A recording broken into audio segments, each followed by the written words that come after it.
of helmets. Okay. I'm going to drop out of the call just so that way... yeah, no worries. That way, because it will get picked up by the...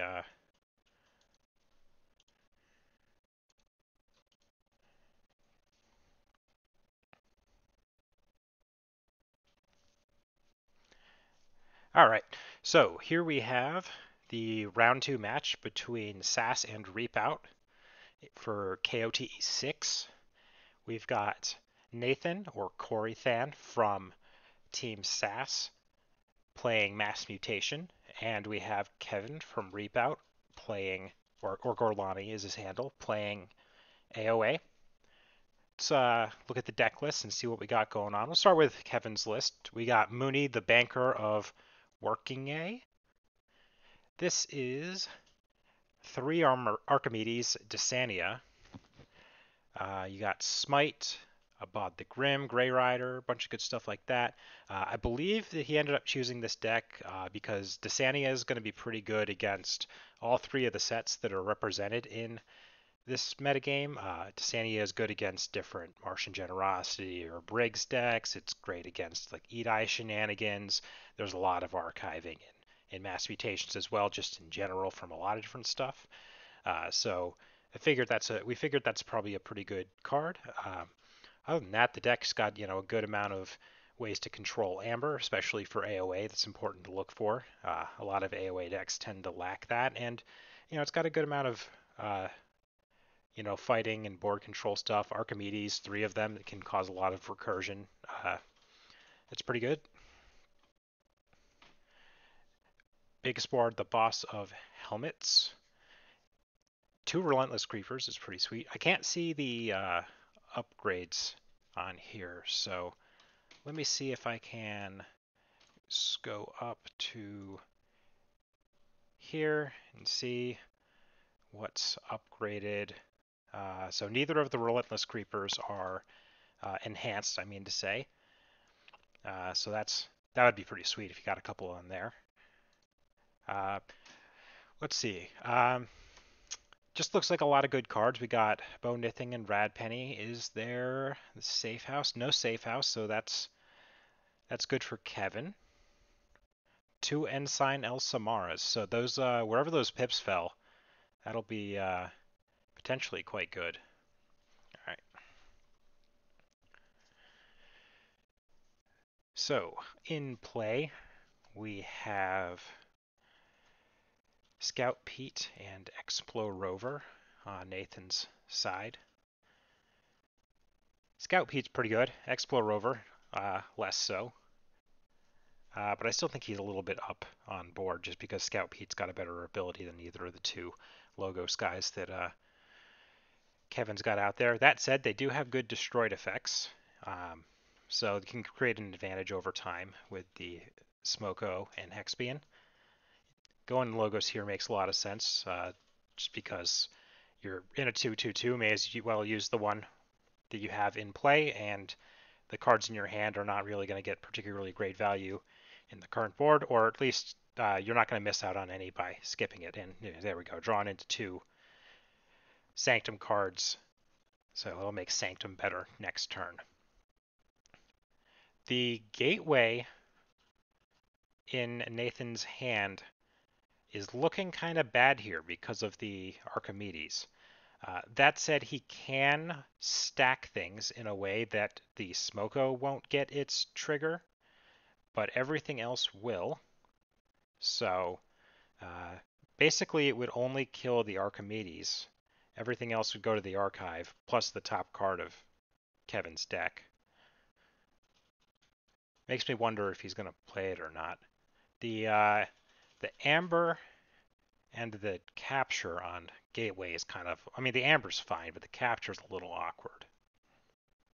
Grim Reminder is a good combo with it, though. Let's see what he could get back at this point. Really nothing. He'd probably just go Star Alliance and then get back the 2 that get killed if he does play the Gateway. Let me just scroll all the way down to the bottom so I got that going. Okay, so he just plays Waking Nightmare, which has 2 draw pips on it. It's pretty spicy.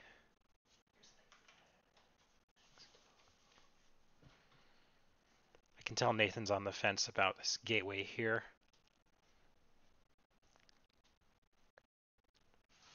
I'm trying to think of what I would do in this case. I mean, to an extent, I don't know when it's going to be better.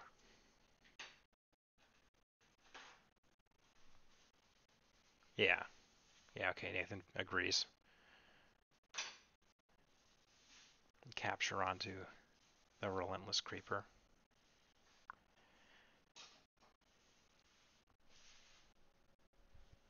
So I can't see the archives, but Sanctum does look like a reasonable house call here for Kevin. Yeah, okay.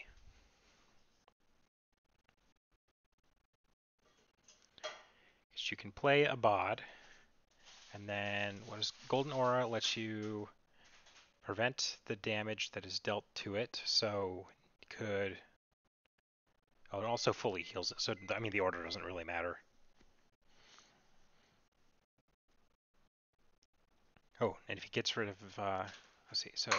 Yeah, if Nathan goes Starlines here, which I'm pretty sure he will, 2 Hadron to kill the Abad, pull the archive, play the things that were archived last turn, get some Amber. That's going to set up these Ronnies pretty well for Kevin. Also, you can put the Umbra next to the Grey Rider, which is pretty sweet.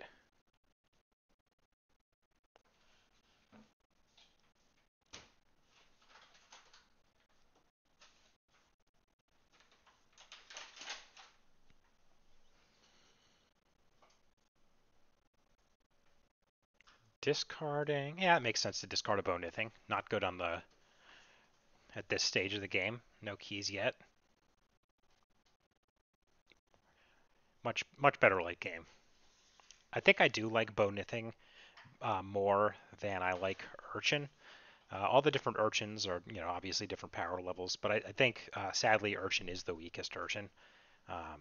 Having elusive and possibly synergy with a rare is fine, but Ronnie Risk Clocks having the upside of sometimes stealing 7 when it matters is really high. Rad Penny shuffling back. I think Rad Penny is probably the best one just because of the recursion factor. And then Bone Nithing is probably just below Ronnie, but also, I don't know, it's probably tied with Ronnie. It's hard to say. The combo with Safe House is obviously great. Just creates some pretty interesting, or some pretty intense late game locks. So Shadows, steal a whole bunch of Amber. 3 Amber. Bounce all the creatures, get an Umbra next to Grey Rider. It's a pretty good setup. Checking as well.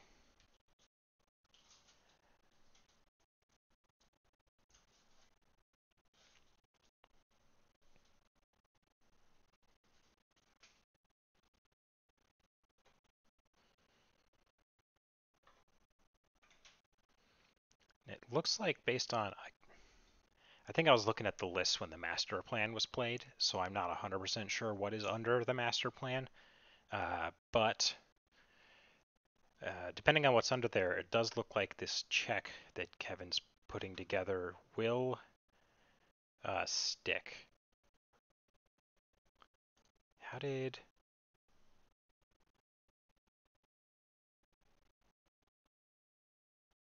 Oh, Sigil of Brotherhood. I see. Nice. Okay, I wasn't thinking about that. I think that's a good use, though.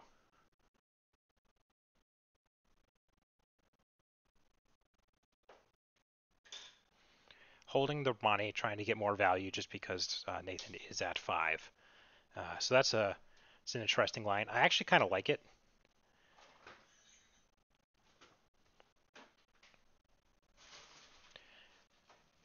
I am generally in favor of holding cards more often than I don't. I think I would have played the... sorry, more often than most people, I mean to say. I think in this case, I would have played the Ronnie Risk Clocks, but given that he's up in the race, perhaps he can afford to sit on the Ronnie a little bit more.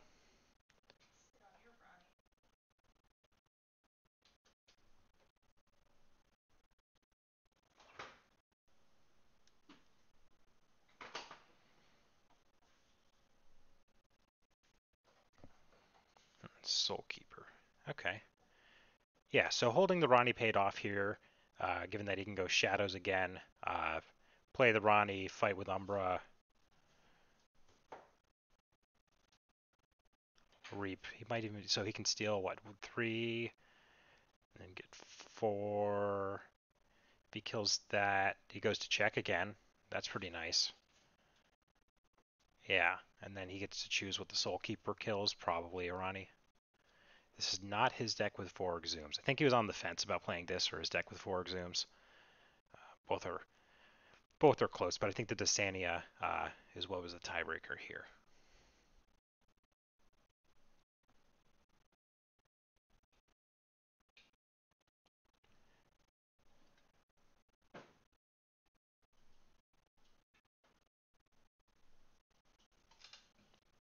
I'll probably fight the Creeper here. Yeah.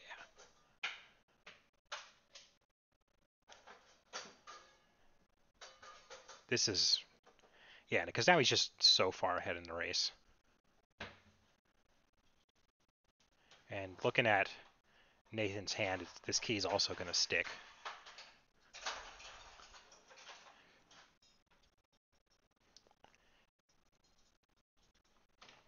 I think in order to win this, Nathan's going to need to develop a board.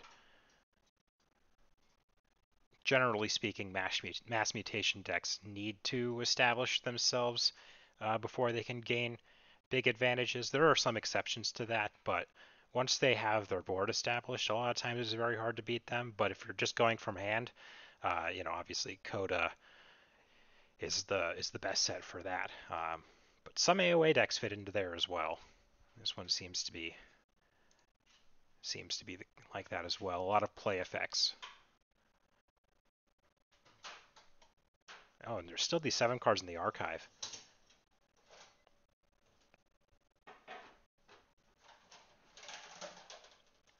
I wonder if he goes Sanctum here just to get the free markets. That's what, 1, 2, 3 off the free markets. 4, yeah, Reap. Okay, yeah, definitely. You can steal more with the Umbra as well.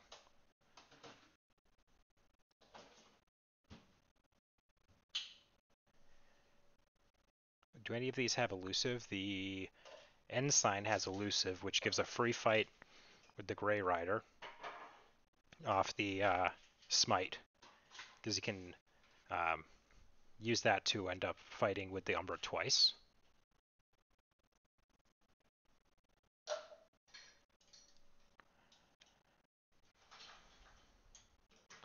And then he could finish it off with the...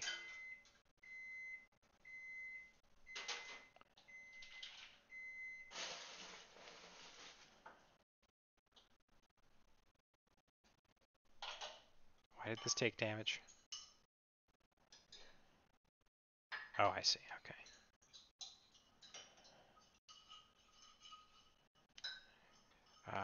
One steal.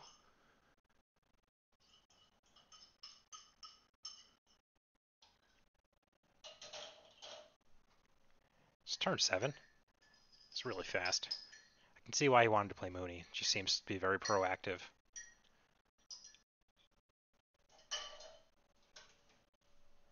All right. It looks like Kevin takes this one. 3 keys to 0.